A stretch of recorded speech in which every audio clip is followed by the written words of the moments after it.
Okay, friends, this is Good Music Man, the Rapid Cyclist coming at you. Today I was actually going to start, and I do apologize for the length of time between the last video, episode 4, and today's episode 5.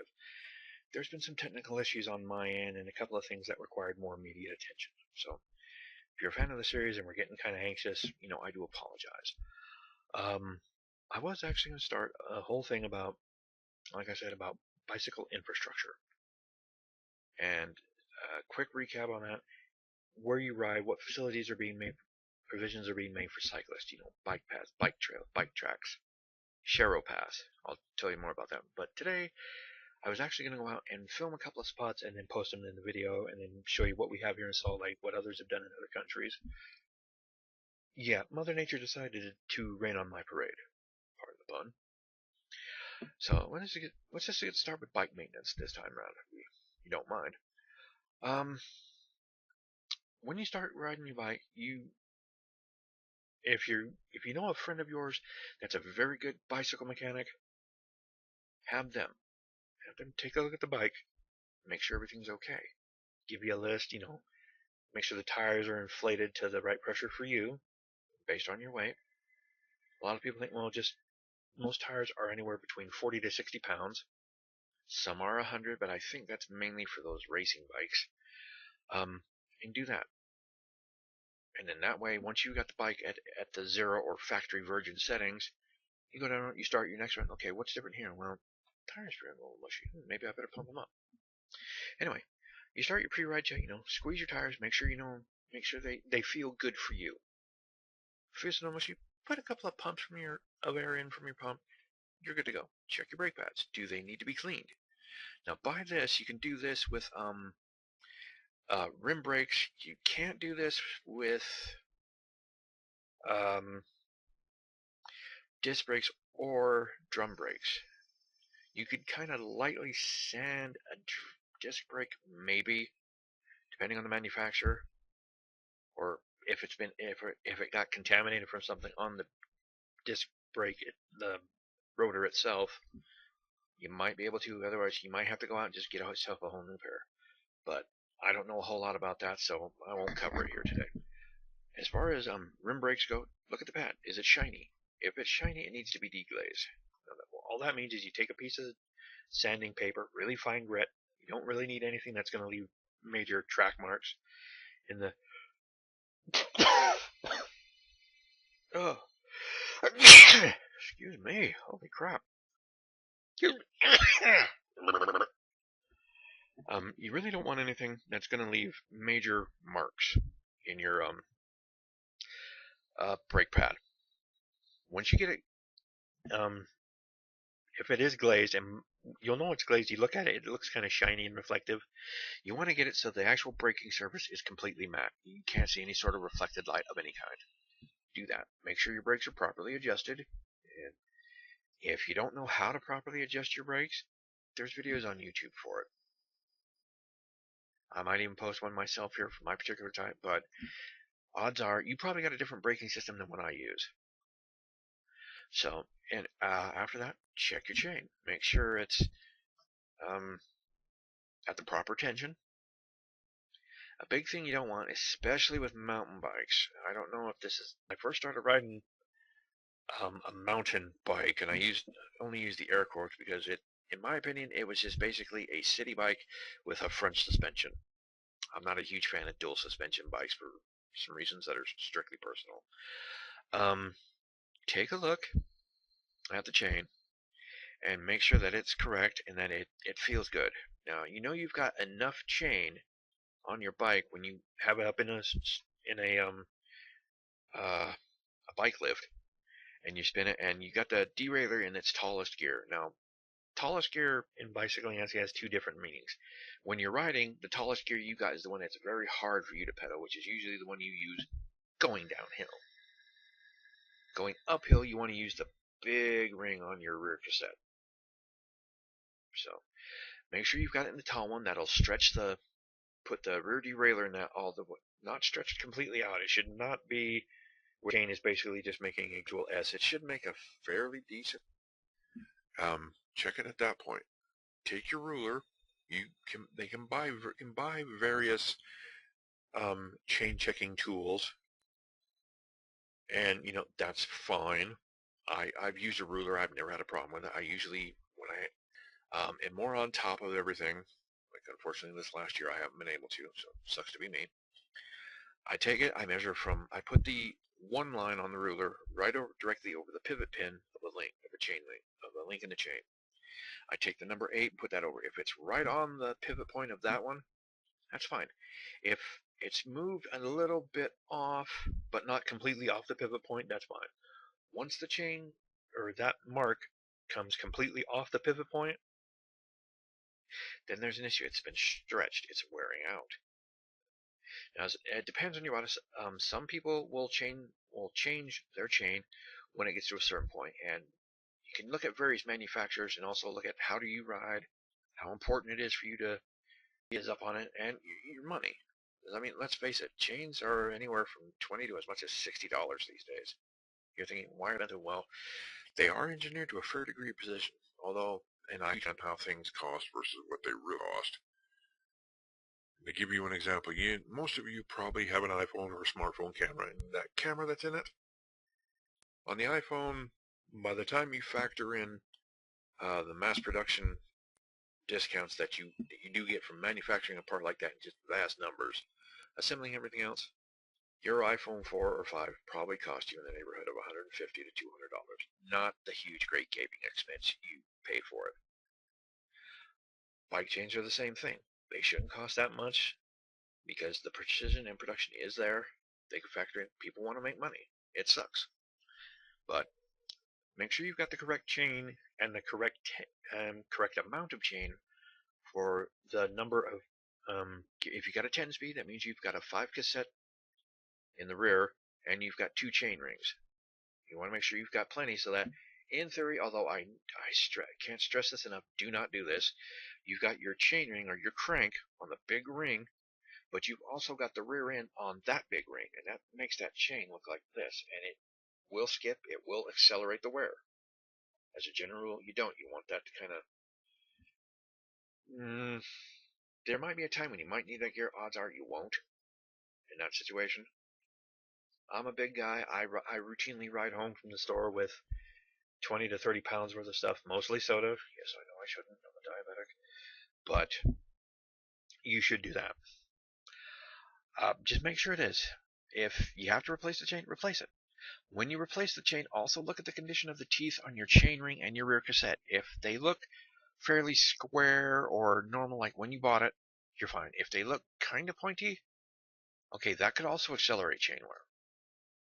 Some people advise you switch out the chain, you should switch out the rear cassette. Well, come on, look at rear cassette prices. You'll see why that's just, yeah, if I had the money, I would. I don't. All right, be right back. Okay, friends, sorry about that. And I do apologize for the audio.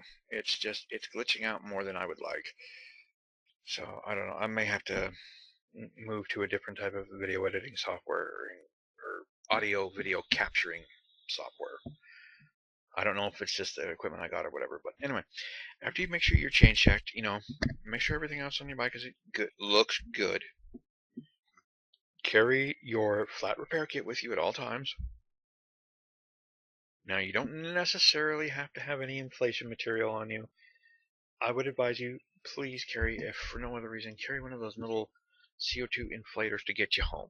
Some of them might not be able to inflate it to a high enough pressure for you that you're comfortable with, but as long as it's inflated to where your rim's not riding on the ground through the rubber, you're fine. Yeah, it may take you a bit more effort to get home. It may take you a little longer, but you're okay. I personally ride with a floor pump. I would rather get a specific type of floor pump that folds up a little bit easier and is actually frame mountable. That's just me.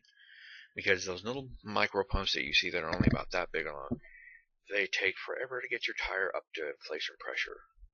What a lot of people seem to realize is that when you pump on it, as soon as you start feeling resistance from the plunger, that's when the air is actually being put in under pressure into your tire. Now on those tiny little pumps, you've only got about half an inch, if that, of working pressure. The floor plumps, you 1.5 to 2 inches at least. But you'll know what I'm talking about when you inflate your tire. Make sure your lights are fully charged, even if you're riding in daylight. Just make sure you got your lights and your reflectors. Some people prefer to ride with their blinkies on during the day. Some don't. It's a purely personal choice at night, and especially, and for instance, here in Salt Lake City or in Salt Lake County, you have to ride with a light and a blinky on half-hour before sunset or sunrise.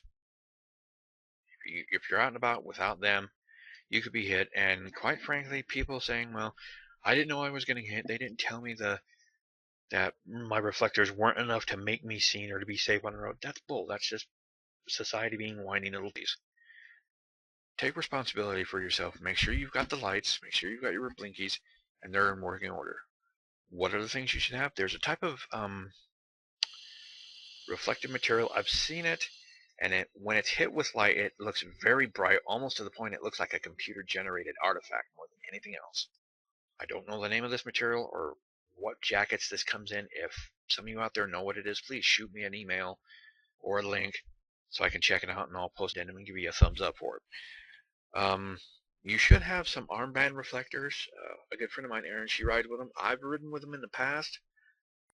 For me, the big problem is with my biceps and my arms being as thick as they are.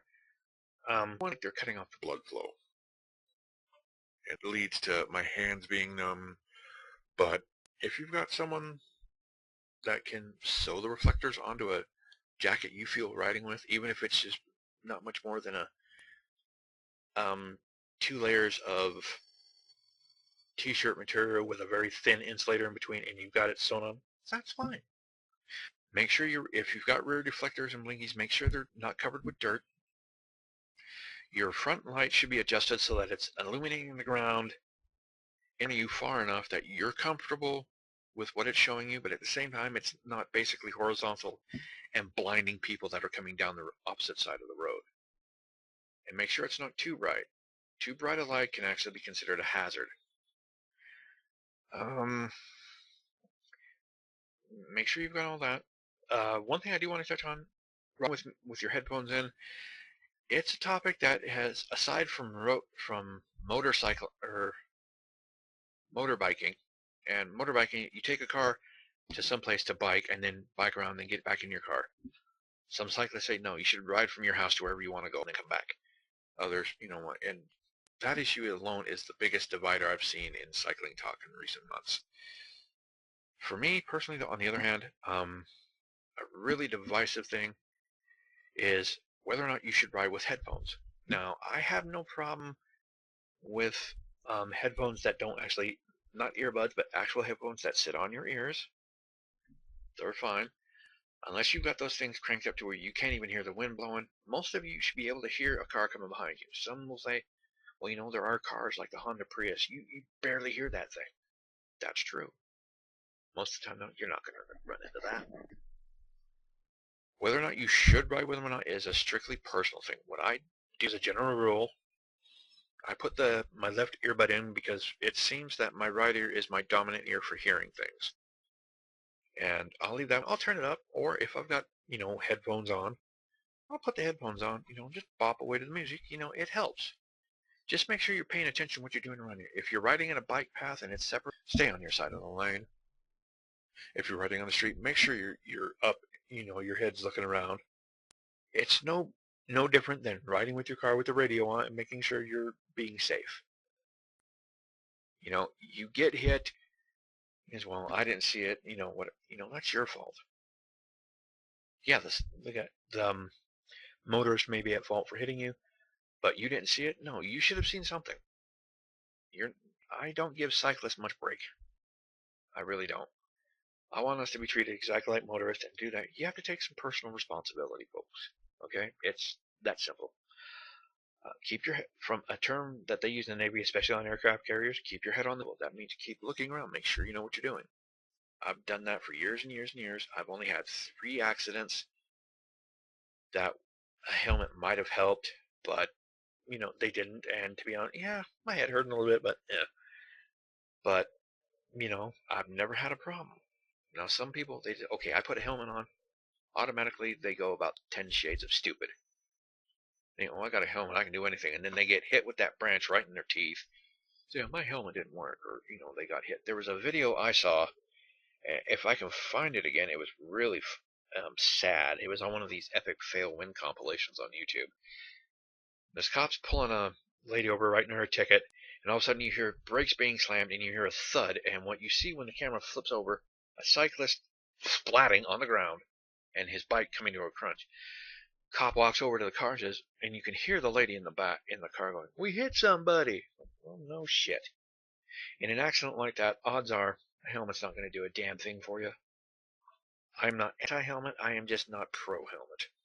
So, but keep your head on the swivel. Be looking for what you're doing, where you're at, and the time date. You might be able to ride at night and you think it's fun, but you get scared shitless. But, I know some people that ride in daytime. They can't stand riding at night. Just do what feels safe for you. Okay, what feels safe for me when I cycle out to work is to take the Jordan River Trail. Oh, mother. Sorry about that. I take the Jordan River Trail. I live about 2.5 miles from it. Yes, I will bike 2.5 miles out of my way to use that because on there, at least, I don't have to worry about a car coming up behind me or getting a door, hitting a door, getting left hooked or right hooked. If you're a cyclist, you know what those means. If you don't, getting doored is where you're riding alongside and the door opens up, you slam into it. Getting right hooked is when you're where you're supposed to be to go across the street and the car turns right in front of you. That's a right hook. Same thing if you're in the left lane and you're getting ready to turn and you get left hooked. You may have, unless you have elevated cycle tracks where the cars will bump going like this over it, you're not gonna. It's still gonna be an issue. Just, keep your head on the swivel, folks. All right? Be right back. Okay. Sorry about that. And once again, I do apologize for the audio and that going out of sync. There's just nothing I can do with it. Last thought for the day. I'd like you folks to give a thought about ergonomics in your bike. Now, this basically means make sure you've got your seat adjusted properly. And you'll know you'll have your seat adjusted properly, at least as far as how high it is, because if you have a chance to put your bike on a trainer, and there's one big mega, and I use that term loosely, bike shop down by 21st, the 21st South Track Station, I mean. They have a setup there that I think any bike shop that sells bikes should have automatically. Because, it's just going the extra mile for your customers. They put the bike into a trainer, and they have the person pedal on it, and they look at them.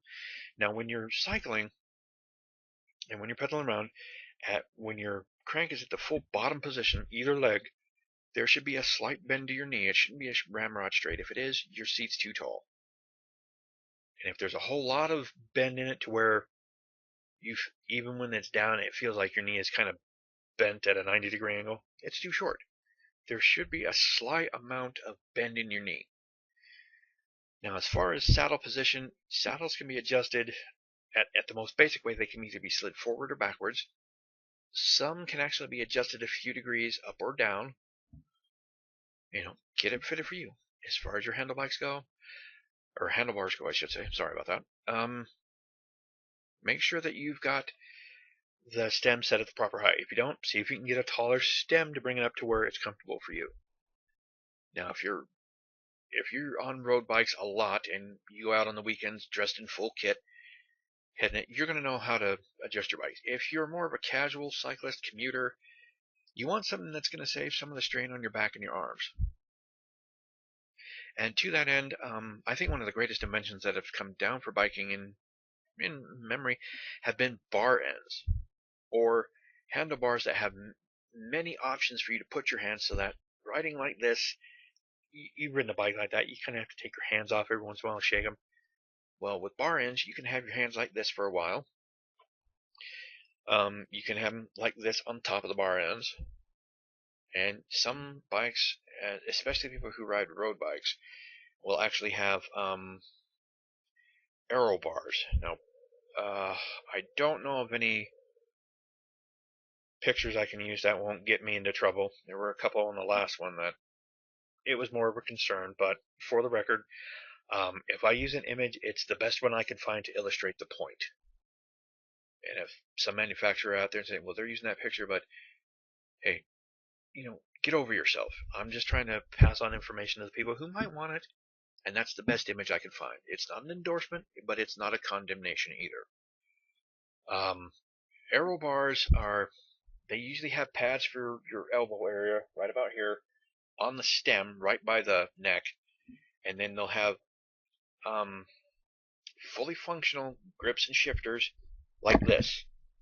And when you're riding like that, it makes sense. I don't like riding like that. I've ridden the bike once, and oh my god, that was so painful. That's why I like riding recumbents. Because basically all the stress from your back and everything is being supported by a chair. So, cool. But, that's what I have to say about, handlebars. Just make sure you got something that's comfortable for you. If you need some grip tape or some padding, fine. I am not a huge fan of padding on the handlebars. I prefer to have it in the palm, right across here, across the ulnar nerve.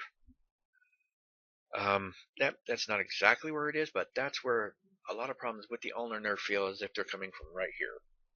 And yeah, it does, but it's a nitpicky thing for some people. I would rather have padding on the gloves than on the handlebar.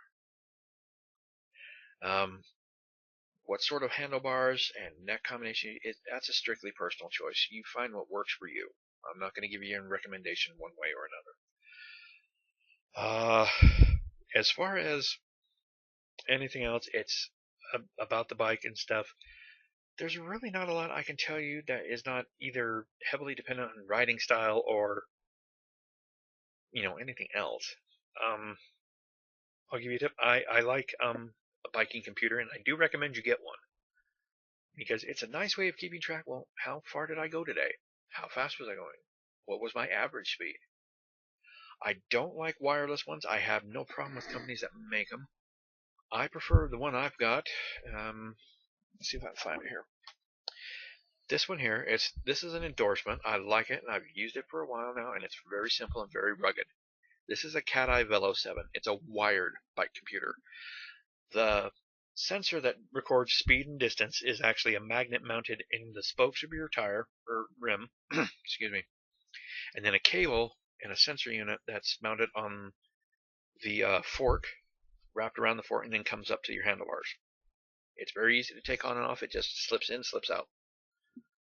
I like it. I like any wired computer because wireless ones, even some of the best ones, the most expensive ones now, still get glitched out from passing cars, overhead power lines, or street lamps, or whatever. When wireless ones first came out, that was a huge issue. And it's gotten better, but I would rather have a wired one just to avoid that problem. A note on cycling computers, do you need anything other than speed, distance, max speed, and all that? Not really. If you're just for working, going around, whatever, a one that gives you your speed, your distance, your average speed, your top speed, that's fine. Now, if you want RPM sensors and all that other stuff, you can get them. But in some cases, the RPM sensor actually has to be installed in most cases by a bike shop. They will know where to put it on your bottom bracket and the sensor on the crank so that you do have, well, okay, if I'm going 30 miles an hour, well, how fast, what was I cranking at that time? What was my RPM? Okay. As far as heart rate or anything else, there are heart rate monitors you can wear, and for athletes or people who are serious into biking, you can go ahead. I don't personally need. I know that when I stop after a long push up a hill or a long ride, I'm going to be a little winded. My heart's going to be pumping a little bit, but hey, it's good cardio. What's you going to do? So, other than that, we're going to finish out this episode with a very quick word about cycling law. Now, this one is only relevant really to cyclists that pedal in a downtown area. Now, here in Salt Lake City, There is a definition of there's a block of or an area of city blocks where you cannot ride on the sidewalks on those. The only obvious exception to this is if they say cyclists and pedestrians go here, that's fine. But in the downtown area, you're not allowed to ride on the sidewalk. Now, outside of the area, I'm going to see if I can find a map and I'll show you, and also show you a map of our local transit company, UTA, has a free fare zone. These two zones are almost identical to each other. So if you've ridden UTA, folks, and you know about their free fare system, anywhere in that area, don't ride on the sidewalk. Will you get a ticket for it? You may not. It just depends on the day. I know I've seen some people who ride very slowly. They're just on their bikes and they're moving along and they're not causing any problems for anybody. I've also seen cyclists going hell bent for glory and seeing pedestrians jump out of the way, and cyclists like that, I want to throw something at their tire and make them crash. They're giving the rest of us a bad name. But riding the street, you know, I'm not a huge fan of saying following all the rules. Now, as far as coming to a stop, yes. Riding against the traffic, that one for me depends on where you're riding at. There's a little area just over here where it's unsafe, in my opinion, to ride on the proper side of the road if you're going westbound. There's just no provision of safety there. Also, on that sentence, I say yes, go westbound on the south side of the overpass. Ride against the traffic. You know, ride where the pedestrians are walking. It's a safer option than running the risk of some unattended driver smacking into you and killing you. As far as riding against traffic, if the approved infrastructure or whatever has you going out of your way to get to your destination, no, don't. I'm not saying we shouldn't be following the rules, but it has to be tempered with the fact that in some places, going where you've got to go that's approved and safe for you to get across the street takes you out of your way. Why should you have to go out of your way just because the infrastructure isn't in place? A lot of the reasons why people don't follow the rules is either the biggest one is the infrastructure just doesn't support me where I want to go. Should you stop at red lights? Yes. If there's a stop sign, stop. Even if all you do is basically stop, put your foot down, look around, and then take off. You're still stopping. Or if you can pull off a track stand, good for you, because my fat ass can't. Other than that, you know, follow the rules, people. It's not a huge thing. And for cyclists as well, it's better for us. Should you run a red light or blow past one? No. Can you run a red light? You can actually go through a red light if it hasn't changed. Some sensors won't pick up a bike going over and triggering the whole sequence. Some don't have that sequence timer. Some are just, okay, as soon as the car pulls up, then the sequence starts. You put on the bike, nope, you'll be sitting there for 10-15 minutes. You can't go anywhere. You should wait about 3 to 5 minutes. If at that time you have it and there's no traffic coming around to where you're in danger, go right through it. If a cop wants to try and give any static, you can tell him flat out, go take a look at that light. It hasn't changed. I had to get across. I had to get home. I had to go to work. I had to go bang my mistress, whatever. In that instance, it's fine to run the red light. Some might say no, it is, because why should a cyclist have to sit there and wait for a car to help him go across? And in some places, even in other countries, even if you sit there waiting and you push the sidewalk button for the pedestrians, it's still not going to change. Now, and to me, that's the limit of my law breaking. The rest of the time, I follow the rules as much as I can because it just works better for us in the long run. So, anyway, I will see you next week with the first installment of our bike infrastructure discussions.